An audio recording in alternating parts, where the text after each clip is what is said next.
Koppel, host of the Time for Coffee podcast, where you get firsthand career advice into the jobs and industries that interest you the most.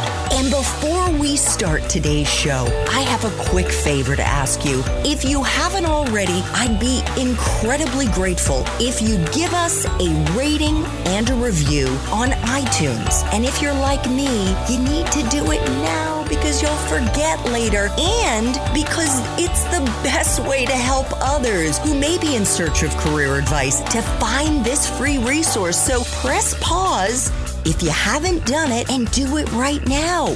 I'll wait. Thanks so much and enjoy today's show. Hey there, Java junkies. Welcome back to another episode of T4C. If you're interested in learning a ton more about how to level up your health and wellness, and maybe you need to lose a little extra weight or your digestion isn't so great, whatever it is, this is the episode for you. Because my next guest is a New York Times best-selling author who regularly gives advice on his own fantastic podcast, the Dr. Gundry Podcast. But before I introduce you to Dr. Stephen Gundry, I want to make sure you've signed up for the Java Junkies Journal. That's T4C's weekly newsletter that drops in your inbox to help you level up your insights into dozens of different industries and careers. Just head over to the Time for Coffee website at time4coffee.org, and the sign-up box is right there. Now, my Java lovers, please grab your mug and take a chug of your favorite caffeinated brew, because it's time for another caffeinated career conversation.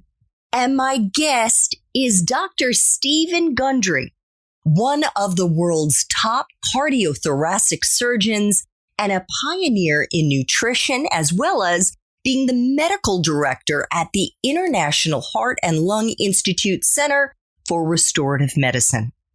Dr. Gundry has spent the last 2 decades studying the gut microbiome. And if you don't know what that is, you are definitely going to want to stay tuned.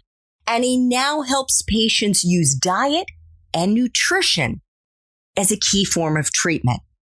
He is author of many New York Times best-selling books, including The Plant Paradox and The Plant Paradox Cookbook, as well as The Longevity Paradox, How to Die Young at a Ripe Old Age, and his very latest book, The Energy Paradox, What to Do When Your Get Up and Go Has Got Up and Gone, was published in March 2021. Dr. Gundry is also the founder of Gundry MD, a line of wellness products and supplements.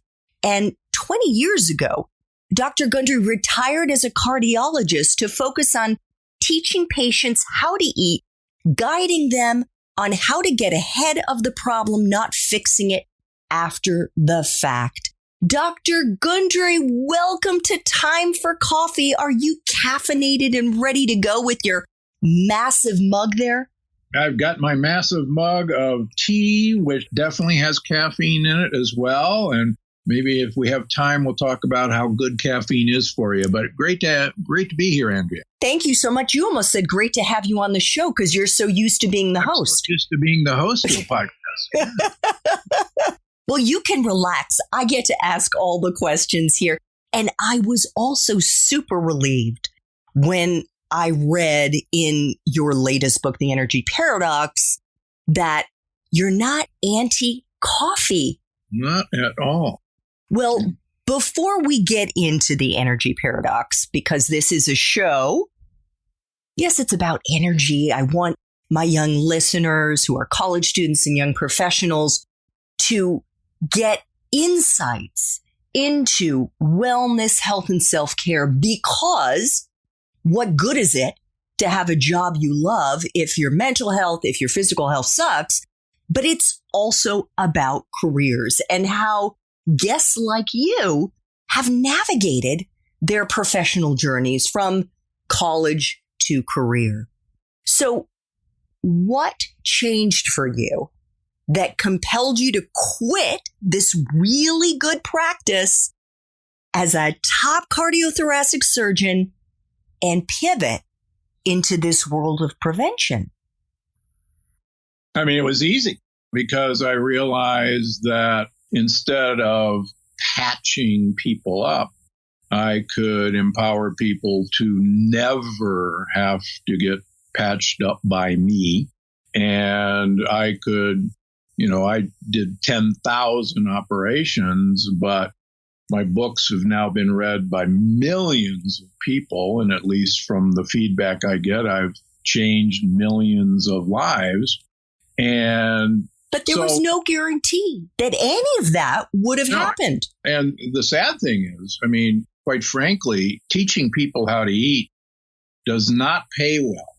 And to my wife, I mean, we went through incredibly hard times, went through all of our savings, we sold our houses, sold our cars, rented apartments, going from kind of, top of the income brackets as a heart surgeon to teaching people how to eat. And my wife, to her credit, stayed with it the whole time and said, this is what you got to do. And I said, I could always go back and, I can start up my career as a heart surgeon again. And she said, no, this is the path. And something good is going to happen from all this, because I was getting great personal satisfaction by, watching somebody with an autoimmune disease, with severe IBS or with severe Crohn's, reverse their autoimmune disease. Hashimoto's thyroiditis, make it go away. And people with heart disease, clean out their coronary arteries. So there's nothing more personally satisfying, except it just didn't help the bank account very well. So how did you make that turn from not quite being on food stamps, but definitely not living the high life, selling all of your biggest material goods, to starting to make some money? What was it that changed? Well, two things. Luckily, because of all my patients, I had a wealth of experience with what worked and what didn't work, with dietary recommendations, with supplement recommendations. I would send people to Costco and Trader Joe's to buy supplements. And this was before Amazon. And so I wrote a book back in 2007 that got published right at the height of the Great Recession, which is not a good time to publish a book. And we really hoped that was going to do it, but it didn't. But then, and I think, here's another example. It was a really good book. If that book had been a super bestseller, I probably would have said, okay, I know everything there is to know about nutrition. And, I'm the god of nutrition, and I'll just kind of keep saying that. Well, because it didn't, and because I kept seeing patients, I kept an open mind that, this recommendation wasn't all that good. And what if I had said this? And so when another few years went by, literally 10 years, I wrote The Plant Paradox, which kind of said, if you read the two books, you go, wow, these don't agree a whole lot with each other. And that's because I spent another 10 years learning from my patients. And it was that 10 years, I guess, of modesty, that I wasn't the smartest person in nutrition, that allowed me to keep looking at this. And then simultaneously, speaking of luck. Or magic, I was invited to speak at a meeting called Summit. And it was a small gathering. And at the end of the meeting, a guy who did not have two nickels to rub together, long hair, holes in his jeans, a wonderful millennial, walks up to me. He says, hey, that's really interesting what you were talking about. Have you ever thought about doing a line of supplements? And my wife and I rolled our eyes, because many supplement companies through the years had come to me and saying, hi, we'd like to put your name on our line of supplements. We want you to endorse them. And I go, no, I couldn't do that because I know too much about supplements, what works, what doesn't, and I would have to have control of what goes in the supplements. And so we never reached a deal, even though it would have been lucrative. And so this guy says, I said, I'd have to have control of making, what goes in the supplements. He said, oh, okay, well, you could do that. You could do that with us. And I go, okay, how, who are you? What's your distribution? And he says, oh, well, we do 45-minute infomercials on the internet.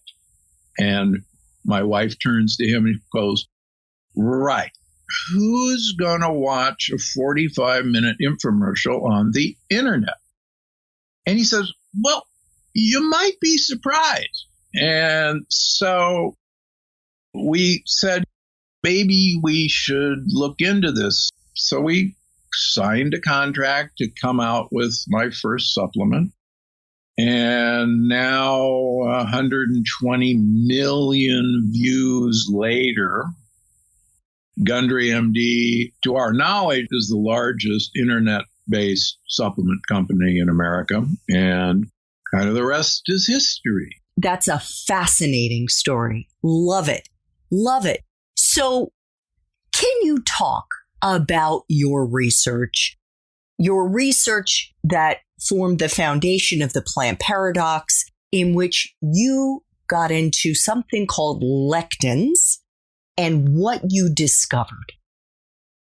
Yeah, so interestingly, going back, to my research at Yale, plants have a defense system against being eaten. And as strange as it may seem to people, plants do not want to be eaten. They have a life.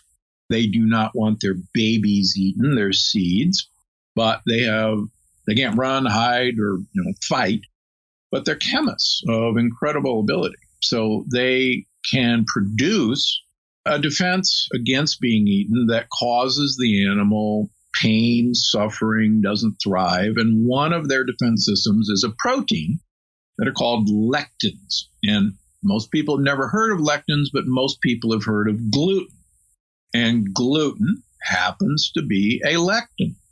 And glutens are sticky proteins that go looking for sugar molecules to stick to.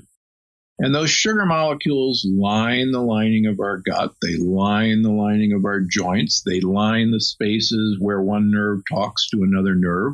They line the surface of our blood vessels. And lo and behold, if an animal eats a plant lectin and the animal isn't doing well or doesn't feel well or doesn't thrive, a smart animal says, every time I eat this plant or this plant baby, I'm not doing very well and I'm not going to eat this anymore. Plant wins, the animal wins, everybody's happy. Then humans arrive. Humans, as all of us know, are rather stupid. When we eat things that don't agree with us or cause heart disease, we keep eating them and get a stent or a coronary bypass. So what I set out to do is show, actually based originally on my research at Yale, that most of the compounds that we think are normal to eat only arrived in the human diet 10,000 years ago, when grains and beans were started to be eaten. And some of our favorite foods only arrived in our diet 500 years ago, when Columbus began trafficking in North and South American plant products, like peanuts, like tomatoes, like eggplant, like potatoes, like corn.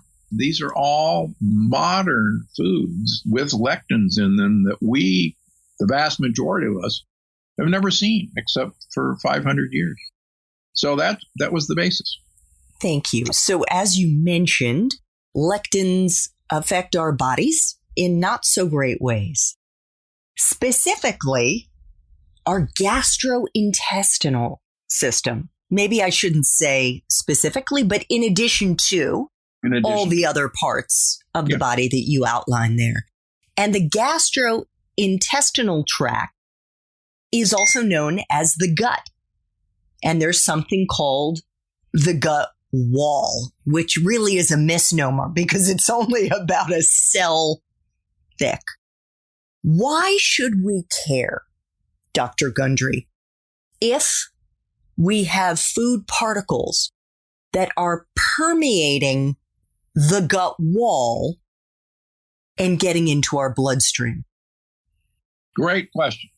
And anyone who is at all worried about COVID actually ought to know that the reason pre-existing conditions are why people with pre-existing conditions are so susceptible to getting COVID and getting sick from COVID is that all pre-existing conditions are caused by leaky gut. And if that doesn't get your attention, nothing should. So 80% of our immune system lines our gut. And it's there because foreign particles shouldn't get through our wall. Think of it as the Great Wall of China, and the Mongolian horde shouldn't be coming across the wall. And when foreign invaders come across the wall, our immune system, which is our army, gets energized and causes inflammation. And in my current book, The Energy Paradox, the lack of energy is because our immune system is taking every last bit of energy and fuel to fight a continuous war that's occurring because the hordes are coming across our border. And that's because of the lectins. The lectins are breaking down. Yeah, there's a wonderful professor at Harvard now, Dr. Fasano, who actually proved that lectins are one of the major causes of leaky gut, of making holes in the wall. And he was able to demonstrate this. In fact, he recently wrote a paper that says all diseases are caused by leaky gut, period. And I totally agree with him.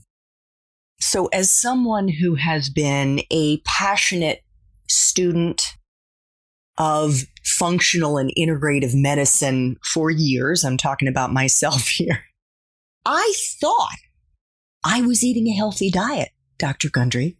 So did I. And I realized, thanks to you, that I'm not. And what has also shocked me is that I clearly also have a leaky gut. And how do I know? Tell me if this resonates. I sleep about 8 or 9 hours a night, but when I wake up, I'm tired. And I go through the day, and more often than not, I feel tired and I have brain fog. Yeah. And I drink my cup of coffee, and I'm also on antidepressant medication because I've suffered from depression over the years. And as you say, in the energy paradox, you believe most Americans, like me, like you, have leaky gut. Yeah. How do you know? Well, luckily now there are sophisticated measurements of whether or not you're activating the triggers that open the little tight junctions.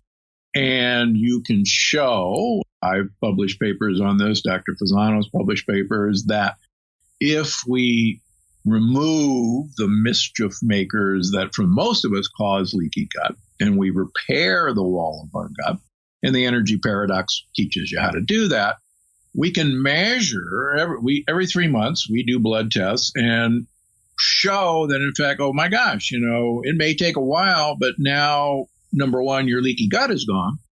But number two, all the other markers of inflammation that we can measure, like C-reactive protein, like I talk in the book, and they're gone. And I'll give you a great example today. I just saw a woman today in her 60s. She's a physician, and she was diagnosed with Parkinson's disease that came out of the blue about a year ago. And interestingly enough, every time her well-meaning physicians would put her on Parkinson's drugs, she got worse. And she's going, this isn't jiving. And she's skinny. She's healthy. She's eaten a healthy diet. She's a health nut. So we got these leaky gut tests, and we also got brain tests, leaky brain tests. And as I talk about in the energy paradox, if you got leaky gut, the odds are you have leaky brain. And you have neuroinflammation, which basically means that you're attacking your own brain. And I talk about this in the energy paradox. So long story short, we get these tests. And not only does she have big time leaky gut, which didn't surprise me, she's sensitive to a number of lectin containing foods, among which is corn. And she grew up in Iowa and loves corn. And then we look at her brain, and she has autoimmune attacks against the movement centers in her brain. So she more than likely has what's called gluten ataxia, or at the very best, she doesn't have Parkinson's. She has an autoimmune attack against her brain caused by her leaky gut. And so the exciting thing is, here's a 65-year-old woman who is basically on a walker and going, geez, this is my life. I'm a doctor. I'm 65. The medicines aren't working. So the exciting thing is, holy cow, now we know why that happened to you. And if you had asked me 15 years ago, I would have said it's pseudoscience. But now here's phenomenal evidence that the food that this woman was eating was the cause, of her Parkinson-like syndrome. Dr. Gundry, I can guess some of our listeners who are still in college may be thinking, well, gosh, 65 is a long way off. What does this energy paradox have to do with me? How are the diet of our young listeners affecting their gut in such a way that it is affecting their ability to live with the kind of vitality that they would like to have? Got off the phone yesterday with a recent graduate from a Southern university, and I won't embarrass him by saying that Southern University, but he had struggled all his life with irritable bowel, with allergies, with eczema, had trouble gaining weight, had lots of brain fog in college, and was really struggling with anxiety and depression in college. And he was on antidepressive meds, which seemed to even make him more brain foggy. And a year and a half ago, he discovered my book, The Plant Paradox. And within 6 months, he was off his antidepressants. He was gaining weight. He no longer had irritable bowel. And he's now married. And we were talking, and he called me. He says, I just want to tell you, I don't know, you don't know me, but you changed my life, because what I thought was just normal, suck it up, this is what I got to do, isn't normal. And actually, I wrote the energy paradox in the introduction. I was driving into Orange County to do a PBS promotion to make money for PBS, public television. And I got a call on my phone driving that the person who was going to interview me, a millennial, couldn't make it in because she just didn't have it in her to come in today. And I'm going, and I said, oh, geez, should I turn around? They said, no, we'll get somebody else. It'll be okay. But that resonated with me so much that this, very young person would go, I just don't have it in me to come into work today. to do this and just a simple interview. And I went, wow, maybe I've been naive about how deep this problem goes. And Dr. Daniel Amen, the famous psychiatrist, and I have talked extensively now, and we've become good friends. And he's convinced that much of our anxiety and depression and tiredness is coming from our gut, from a dysbiotic microbiome, from a leaky gut. And the whole idea that depression and anxiety is a mental illness, we probably got it wrong. It is a gut illness.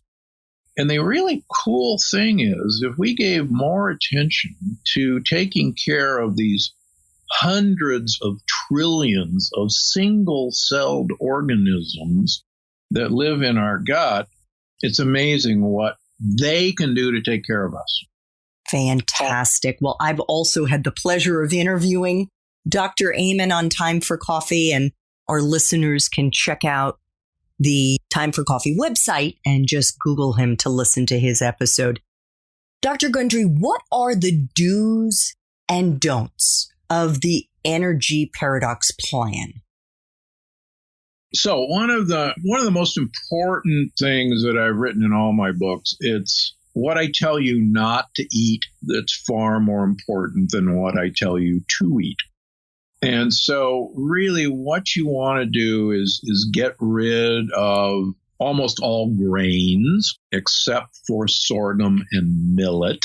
Get rid of most of the legumes and beans unless you pressure cook them.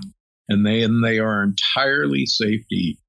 Get rid of the nightshade families like tomatoes and eggplants and bell peppers and potatoes, and get rid of peanuts and cashews. They are actually beans. And I can't tell you the number of people who cashews are one of their troublemakers.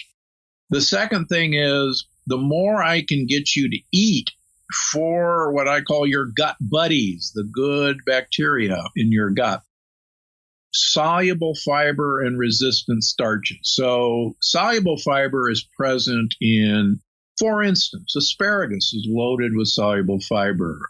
All the chicory family vegetables, like Belgian endive, for instance, like radicchio, that Italian red lettuce that you see in most grocery stores now. Artichokes, artichoke hearts are fantastic. Jerusalem artichokes are another great option. Sweet potatoes and yams, another great option.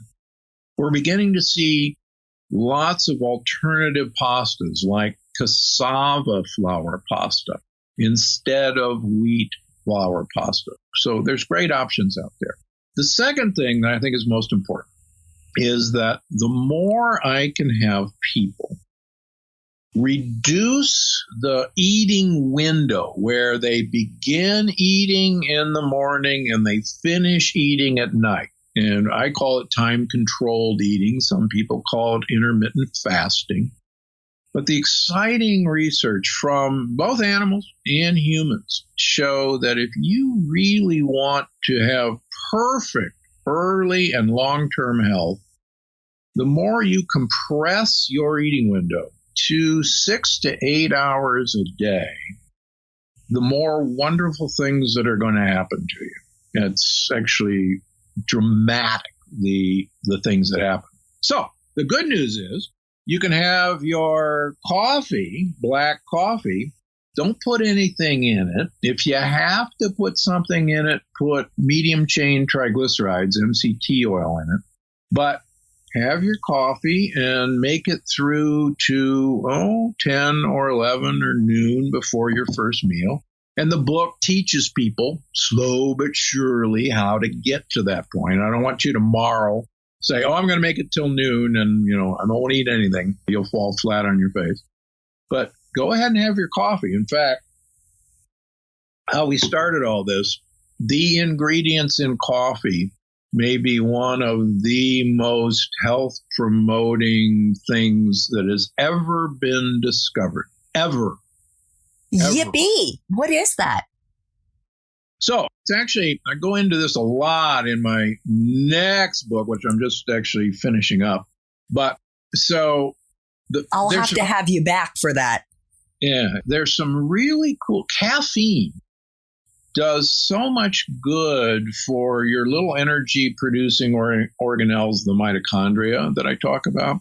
But the polyphenols in coffee also dramatically improve your brain performance. So it's not just that, you're thinking, oh, it's just the caffeine that's jolting me awake.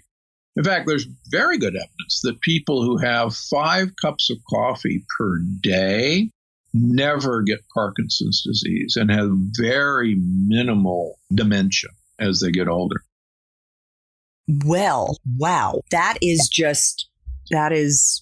music to my ears. So there you go. Now you have a reason to exist for your podcast. If you didn't already.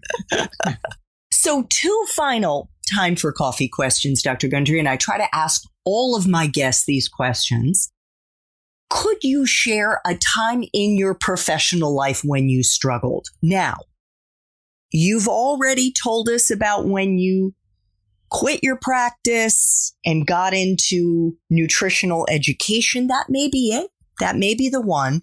The most important point to this story would be how you persevered. And if there was a lesson that you learned in the process. Yeah. So, the low point was, meeting with bankruptcy attorneys. And I said, I was in my 60s and going, and we came away and I said, I am not going to do this. This is not who I am. This is not how we're getting out of this. And I was working 5 days a week seeing patients. And I said, you know what? I'll start seeing patients on Saturday and Sunday. And that'll bring in some income. And so I opened my offices 7 days a week. I didn't take any time off.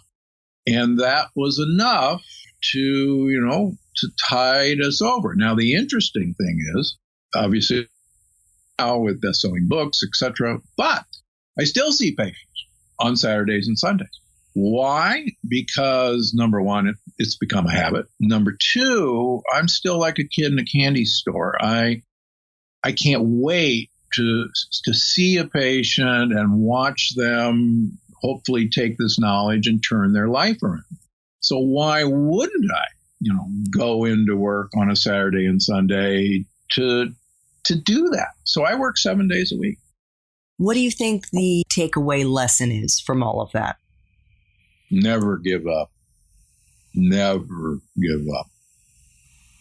Find a way. Change a way, but never give up. Final question. If you could go back to college, back to Yale, and do it all over again, but based on the wisdom you have now, what advice would you give yourself, Dr. Gundry?